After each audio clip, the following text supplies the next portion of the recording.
राज्य में लगातार हो रहे पेपर लीक मामलों को लेकर उत्तराखंड युवा एकता मंच की ओर से मंगलवार को चलो गोलजियों दरबार न्याय यात्रा निकाली गई। इस यात्रा के जरिए युवा घोड़ाखाल मंदिर पहुंचकर न्याय के देवता गोलजियों के समक्ष अर्जी लगाकर न्याय की गुहार लगाएंगे। पेपर लीक और महिला उत्पीड़न के दोषियों को सजा देने के साथ ही जोशीमठ भू धसाव में पीड़ितों से न्याय करने के लिए गोलजियों महाराज से प्रार्थना करते हुए अर्जी लगाई जाएगी। इस यात्रा में विभिन्न दलों के लोगों सहित सैकड़ों युवा शामिल रहे। इस दौरान सरकार के खिलाफ जमकर नारेबाजी करते हुए युवाओं ने कहा कि सरकार के काले कारनामों का घड़ा भर चुका है। अब इस प्रदेश की कमान युवा संभालेंगे और सरकार की गलत नीतियों के खिलाफ भ्रष्ट सरकार को सबक सिखाएंगे।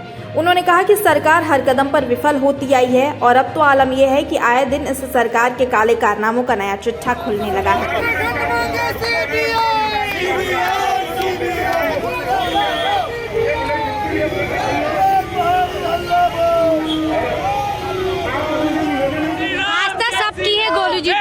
हमारी भी है, उनकी भी है, लेकिन वो लोग जैसे पेपर लीक हो रहे हैं, इतना कुछ हो रहा है, इसमें न्याय नहीं दे रहे ना। हम लोग अपना न्याय मांगना चाह रहे हैं। 2020 में आर्मी का पेपर वो हुआ था, प्रैक्टिस फिजिकल वगैरह सब कुछ हो गया था। पेपर अभी तक आगे बढ़ाया जा रहा है। पटवारी का पेपर 2 बार लीक हो चुका है। ये चीज़ों पे नहीं अभी कुछ भी नहीं हो रहा है, तो इसलिए हम अभी नेताओं ने तो किसी ने भी हमको न्याय नहीं दिया है, तो इसलिए हम अपने गोलू से न्याय मांगने जा रहे हैं और हम चाहेंगे कि इसके बावजूद हमें न्याय मिलेगा। और अभी तक जैसे कि जितना कुछ करा उसके बाद भी कोई भी अभी किसी ने भी मतलब कुछ निर्णय नहीं लिया। इतना करने के बाद अब एक बार हम और दोबारा ट्राई कर रहे हैं, क्योंकि इतनी बार तो कर ही दिया है, इतनी रैलियाँ निकाल दी हैं, सबने बहुत कुछ कर लिया है। अब एक बार हम अपने गोलू जी के धाम जा रहे हैं, उनसे अपनी आस्था रख के। हमारा सब लोगों का ये पैदल यात्रा में गोलजू के मंदिर पे हाजिरी लगाने जा रहे हैं, क्योंकि सरकार हम लोग युवाओं के साथ नहीं दे रही है और रोजगार नहीं दे रही है। जहाँ भी रोजगार मिलता है या कोई भी पेपर होता है लीक कर दिया जाता है, स्कैम कर दिया जाता है। दूसरा, महिलाओं पर अत्याचार बढ़ता ही जा रहा है और अब महिलाओं के लिए रोजगार भी नहीं, सीट भी नहीं, आरक्षित सीटों का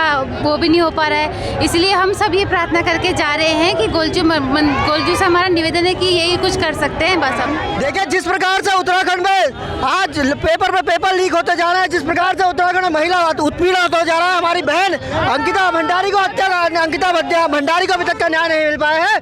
उत्तराखंड की सरकार जो भी पेपर लीक प्रकरण हुए हैं उनकी सीबीआई जांच की मांग को लेकर, हमारी बहन अंकिता भंडारी को न्याय दिलाने की मांग को लेकर आज यहाँ पर प्रदेश का आक्रोशित युवा, प्रदेश का जागरूक इकट्ठा हुआ है और यहाँ से लेकर गोलजू मंदिर घोड़ाखाल तक का यात्रा निकालकर अपने लिए न्याय की मांग, अपने लिए न्याय के लिए यहाँ पर पदयात्रा निकालने के लिए एकत्रित हुआ। और हमारी मांग है गोलजू देवता से कि उत्तराखंड के प्रदेशवासियों को, उत्तराखंड के युवाओं को यहाँ पर न्याय मिले और जो अत्याचारी है, जो दुराचारी है, जिन्होंने पेपर लीक किया है और जो भी अंकिता भंडारी के दोषी है, उनको सख्त सजा दी जाए। लगातार बेवकूफ़ बनाया जा रहा है, प्रदेश में युवाओं को ठगा जा रहा है, सारी भर्तियां लीक हो रही हैं, तमाम तरीके के झूठ का सामना प्रदेश के युवाओं को करना पड़ रहा है। सरकार लगातार भ्रमित करने का काम कर रही है और जब सरकार से, पूरे तंत्र से जब युवाओं का विश्वास उठ चुका है तो युवाओं ने फैसला लिया है कि गोलजू के दरबार में जाकर न्याय की गुहार लगाएंगे, क्योंकि अब गोलजू उन प्रदेश के युवाओं को, प्रदेश के बेरोजगार युवाओं को,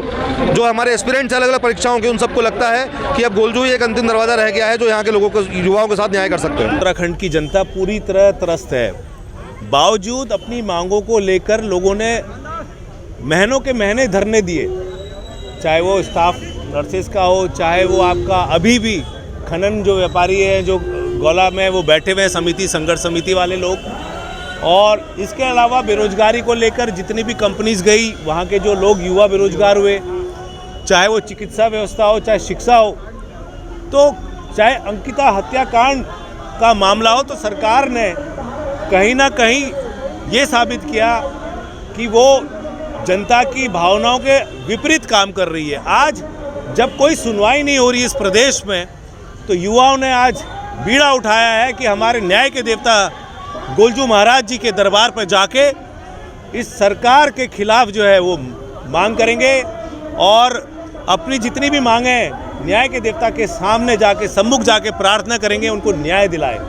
और कुल नाम समेत और नंबर समेत जो है वहाँ अर्जी लगेगी और मुझे पूरा विश्वास है कि गोलजू महाराज के दरबार से प्रदेश की जनताओं को, युवाओं को